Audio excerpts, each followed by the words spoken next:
back. Yeah.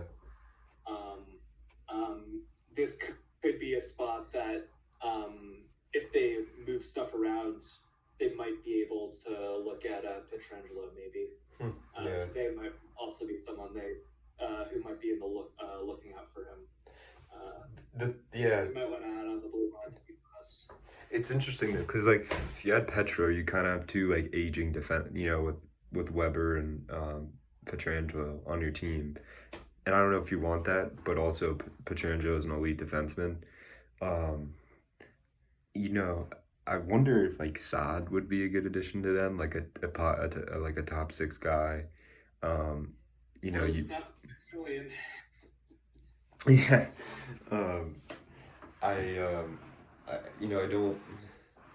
I don't know really what. It's just kind of hard to say like what you add here because it seems like it's above average. Is this team even a playoff team? I don't know, but I think overall it's an encouraging season, and you can build off of it. I think while maybe Montreal fans wouldn't want to hear this, it could also be another kind of wait and see year. So I think they have a lot of their forward issues can be solved internally with some of their prospects coming up. Kakayemi can still keep getting better, and he produced. Ryan Poehling, he had a couple splashes. Is he legit? We'll have to find out about that.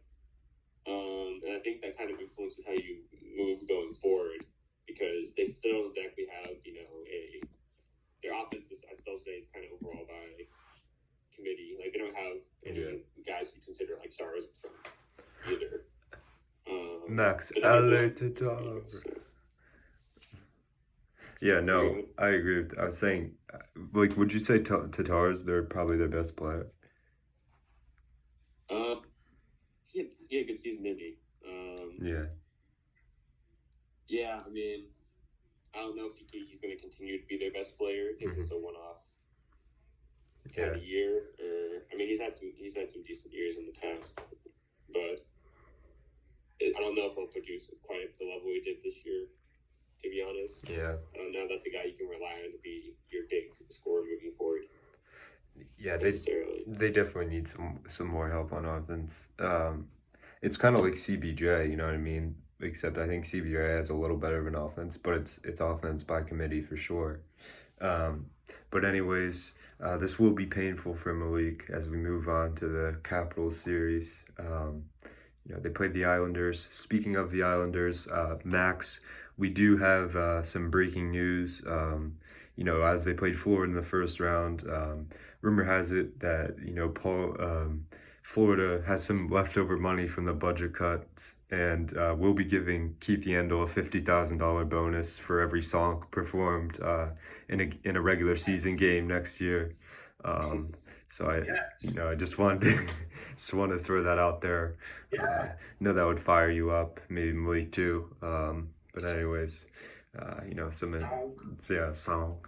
And anyways, so Keith Yandel going to be working those songs next year. They'll be on display for sure. But anyways, let's go to the Islanders. I messed this up so bad.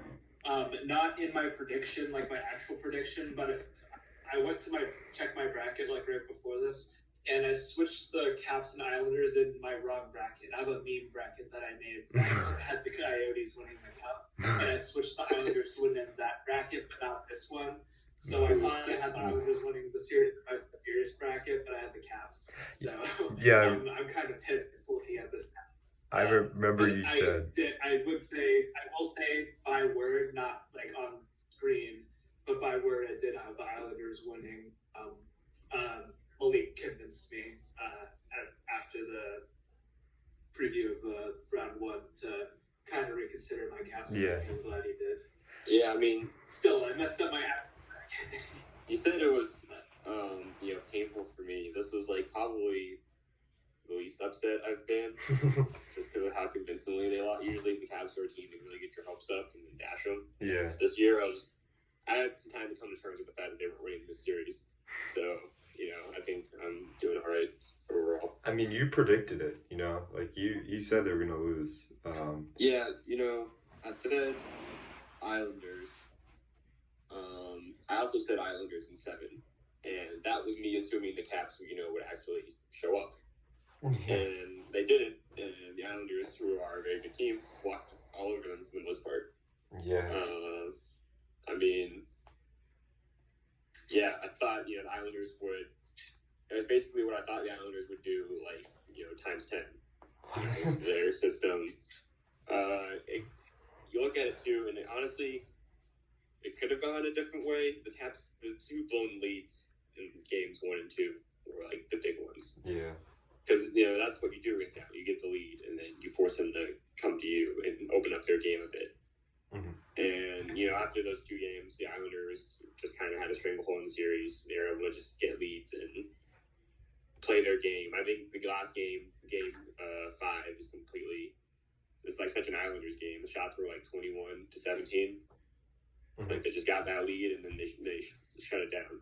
So, I mean, I can't say I'm surprised, but, yeah, I'm a little disappointed in the effort from the Caps that series.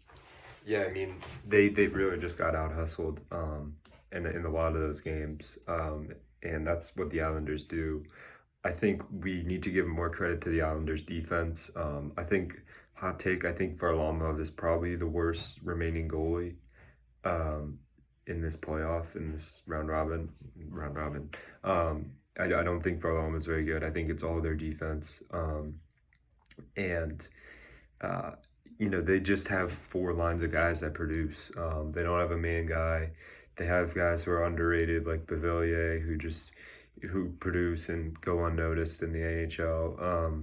But they have a really good defense, and they got a great coach. Malik, if you're the Caps, honestly, for me watching this series, I didn't see like a lot of...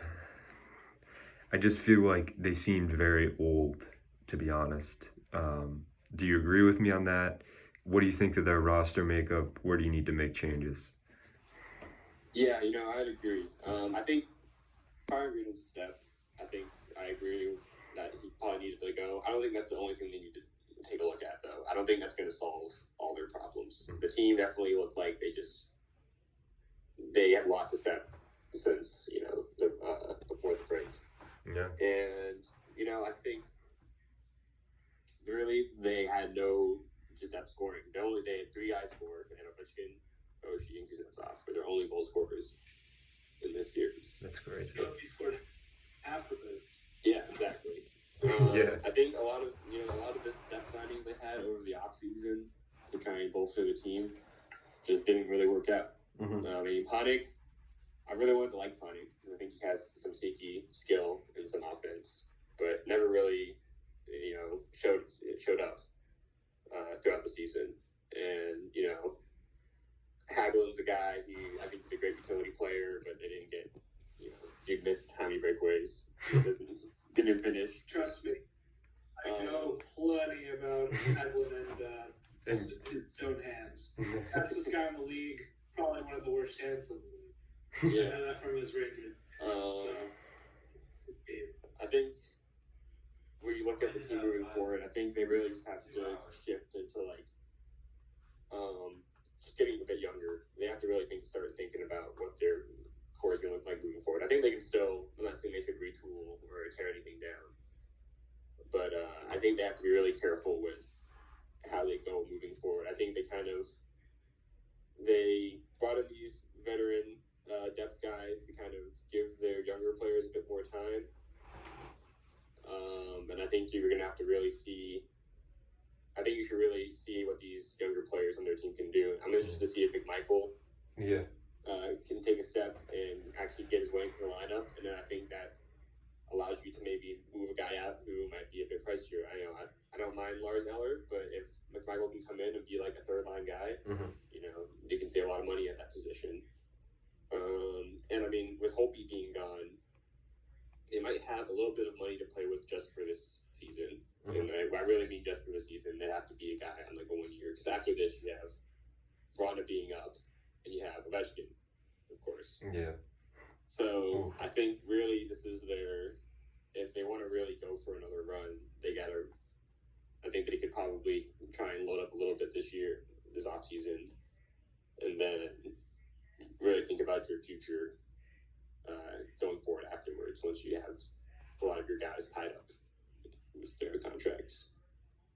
This team is really old. They have 3 players who are under 25, and that's Verana, Siegenthaler, and Samsonov. No. Everyone else is about 25. It's just their age definitely should at the series. Yeah, it's interesting And because you have a lot of non-movable, like, old pieces on the roster. Oh shoot. Yeah, and I think it's a lot of it's, part of it's their average age. I feel like they don't have a bunch of just like super old players, like guy, what's it called? Kovalchuk's the only guy over 35. They're all around 30. It's all around 30. That'll get there. That's what It'll it get is. there pretty quick. Yeah. So while I think they can keep, like I said, they don't have to do anything super drastic. They really need to start thinking about who are their guys they're going to be keeping moving forward. Yeah. And they gotta have to ask some hard questions about how long they can contend without messing up the team's future. Yeah. I think the biggest thing you need to improve is your blue line. I saw some really bad play from Siegenthaler. I don't think Siegenthaler is an NHL level defenseman. He was just horrible in the round robin and in the Islanders series. Kempney didn't play very well. And the thing for me was I didn't see, as a Hurricanes fan last year, watching that playoffs, I'm like shitting my pants anytime the Caps are on the power play, or just like when like Backstrom, Ovechkin, Wilson, that line is on the ice. I'm really scared because the Caps are just so dominant on offense, and they've been known for just getting the puck in the back of the net, and they did that against the Hurricanes 2 years ago. I didn't feel that at all, really. That fear that like, wow, the Caps are dangerous here. Like they're gonna score. Like I'm scared of this team. Like they're better than us. I didn't feel any of that, in the Islanders series. And that's really concerning if you're a Caps fan. So I don't really know. It's just kind of an awkward spot. They have a lot of bad contracts. Backstrom is already looking like an overpay. I mean, it kind of is, I guess. We can pay that. I feel like you have to pay that. Like, just like for everything he's done for. Is he worth 9.5 though? But the thing is it's not about whether he's worth it at the end of it. It's just I feel like lots of people say you shouldn't like reward like loyalty or show loyalty in the sports business, but I think like Ovechkin and Backstrom, like just that duo is gonna just go down in Caps history as probably the greatest duo they've ever had. And you just I feel like just for everything that he's done for the organization, including taking like a very team friendly contract, like when he had his first signing, like his first potential signing, I think I understand them rewarding him. And like he's the type of player, like he's not like a player that's gonna suffer like when his goal scoring goes away, because like you have these types of players, like these passers, like even Gretzky, like when his scoring went away, he still put up like an insane amount of assists each season, even when he slowed down. Like he still put up points and could dish it out to people, and I think that's the type of player Backstrom's gonna be as he ages. He's gonna be able to just keep setting people up regardless. So I understand them paying that. So I think that even like this question of like loyalty and how loyal you stay to these guys who have been around for a long time, and I think the Caps still have to ask that question. I feel like really realistically, it's like Ovechkin, Backstrom. Like, those are your guys. You loyal to them, they retire with your team. Everyone else, I think, can be fair game. And I think case in point, Holtby's not coming back this year. Yeah. You could honestly make an argument like, Holtby's been here for however long now, and he got the cup. But I think with everyone else, even Oshie, much to love Oshie, I feel like if you can move that contract in the next couple of years, you probably do. Yeah. Love him, but the way he plays, is he going to be the same player when he's 37, 38 by the time the contract's up? I don't know. So, and I think Backstrom's definitely a little too much and a little too long, but I don't mind it as much because he's been underpaid for most of his career. think honestly they gotta. Well, I think Ovechkin stays with the Caps. He might honestly have to try. They have to try and get him on the team-friendly deal when he's up. Yeah, I agree. So real quick, I gotta go.